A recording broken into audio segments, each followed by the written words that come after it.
Okay, people. So coming to Shudder in the UK, Ireland, I feel probably Europe this week is Kids v Aliens.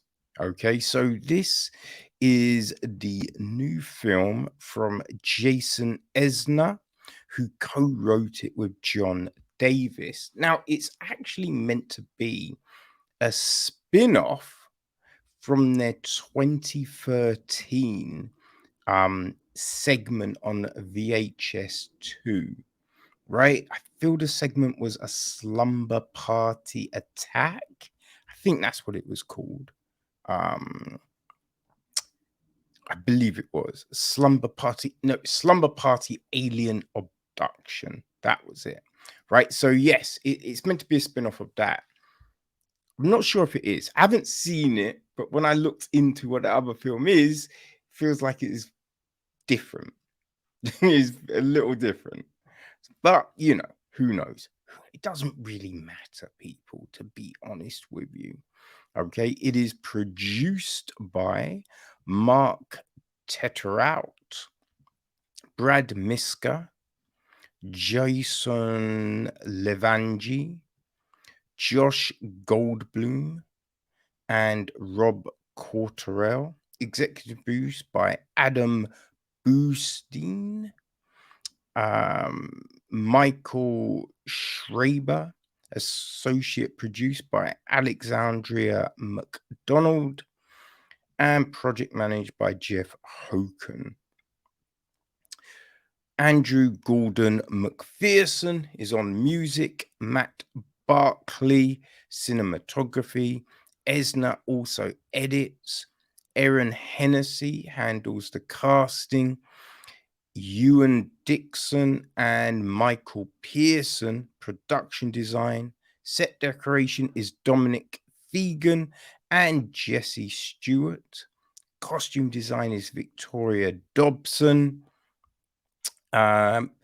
Hair, makeup, special effects. We have Alan Cook, Sophie J. Cameron, Patrick Baxter, Kalila Cunningham, Kayla Dubelas, Sean Hunter, Steve Newburn, Casey C. Boyer, Adrian Stansfield, Anthony Velou, and Tony Warren. Our cast. Well, we have got Gary, who is played by Dominic Mariche. His older sister Samantha is played by Phoebe Rex. Gary's friends, Jack, is played by Asher Grayson. We got Miles, played by Ben Tetcher. I know there was another one. Yeah, we're not getting all the listings, which is just kind of typical. But anyway, there's Billy, also played by Callum McDonald. Trish, played by Emma Vickers. Billy's best friend Dallas, played by Isaiah Fortune. There is Gary and Samantha's dad, played by Jonathan Torrens, and their mum, played by Caleb Allard. Jimmy is played by Ali Akbar Kamal. And Noah, that's the other kid. Noah is played by Noah Rafus. Okay, so the gist is this. Gary and Samantha's parents are out of town, leading to an all-time rager of a teen house party, which turns to terror when aliens attack, forcing the siblings to band together to survive the night. Which is, I mean, more or kind of what happens here.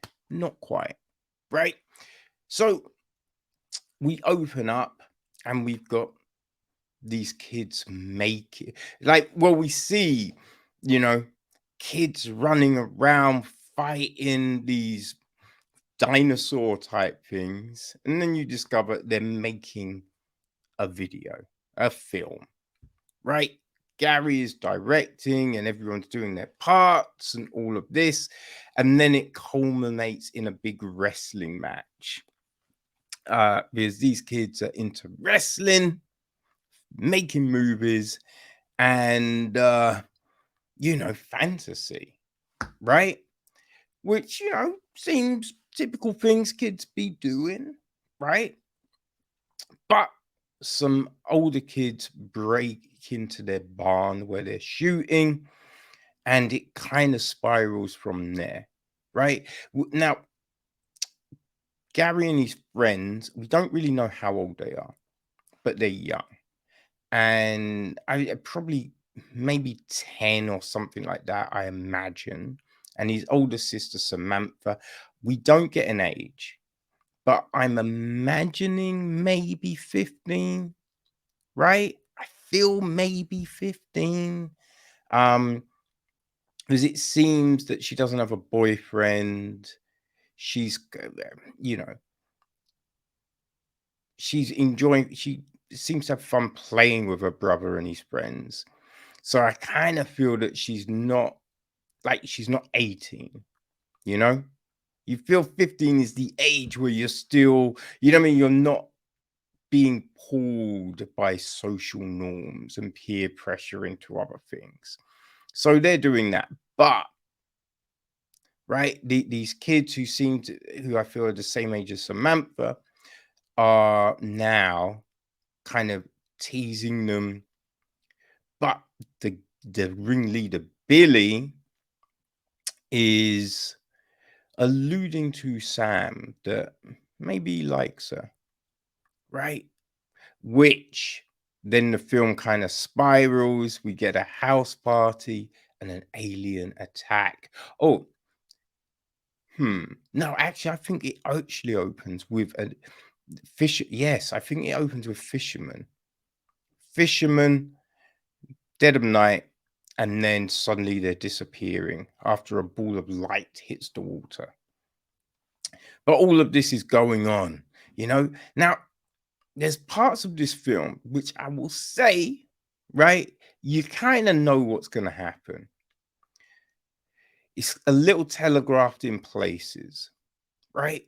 But here's the thing, because it's kids, you think, okay, we know where the story's going, how they're going to play it, all of this kind of jazz.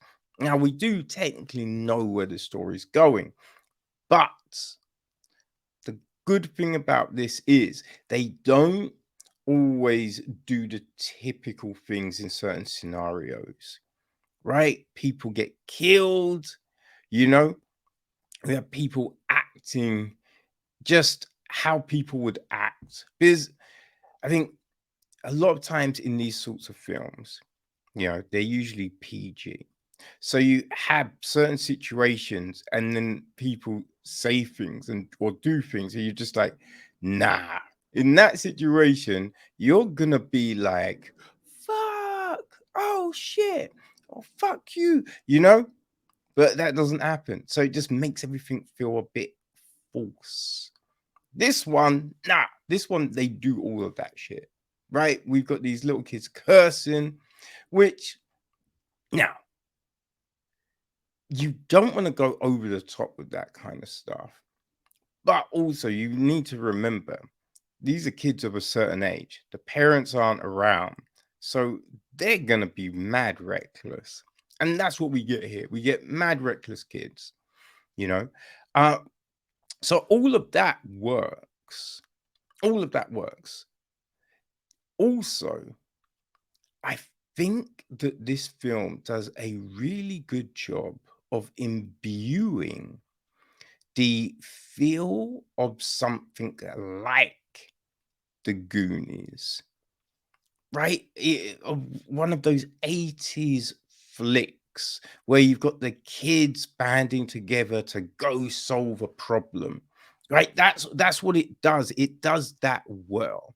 You've got the older kids who are kind of the enemies, right? Doing just some bullshit stuff. And the other great thing is with this as well. There's a lot of times you've got the bad person who then relents and starts acting good, and then everyone forgives them and blah blah blah. In this one, you've got a piece of shit person doing piece of shit things all the way through, right? And so you're like, nice, nice. I'm glad they went through with it, because sometimes people walk the line and they don't want to cross it. This one, they're just like, fuck it, we're doing this, So all of that works very, very well. The special effects, well, it's one of those things, right? You've got places where the special effects are pretty good. There's a bit where like these maggoty things were there, and the face was melting. That looked pretty gory and like, ah. Now the aliens themselves when you see them fully in light, not the best. But where they work very well is when you are seeing the silhouette, or it's night and there's a little bit of light lighting a little portion of them. So you're partially seeing them, right? When there's that obscurity, that's when they are very creepy and it works very well. When you can see them fully, doesn't really work. Because look, it's an indie film, it's low budget, so obviously they're not they're not using the Henson Company, you know what I mean, to make these, right? It's not that. So there's some limitations. Like there's a sword. It looked like She-Ra's sword. I felt it looked like She-Ra's sword. Now it does look very plasticky and fake, right? So there's certain bits of effects that don't quite work when you're seeing them in the full light of day. But all the other stuff kind of counterbalances that, right? Kind of counterbalances it. And yeah, when you're in the dark and all of that, it's absolutely fine, right? People's behavior works, though we do have that thing. Because I do feel when you're making stuff set in this day and age, with the access people have, right? You feel that they would have seen things. And especially when you're fans of sci-fi fantasy, right? Calling people's names when you're trying to hide, not the best thing. If someone's trying to help you and bad guys aren't seeing them, keep your mouth shut, right? But so there's certain things that happen. You're just like, surely no. They would. I feel they would know better in that situation, right? But that does seem to be a staple of these kind of stories. But other than that, yeah, no, I feel people that recently we had Slashback, right? I feel if you like Slashback, you'll enjoy this. If you like those VHS anthologies, you'll like this, right? Psycho Gorman. Now, Psycho Gorman is a stronger film, but if you enjoyed the whole kids, alien, that dynamic, then this will possibly work for you as well, right? So yes, as I mentioned, it is out this week, UK, Ireland, Europe, Australia. So yeah, people, if you've got Shudder and if you're a horror fan, I'm imagining you do, then this could be one for you. Okay, enjoy.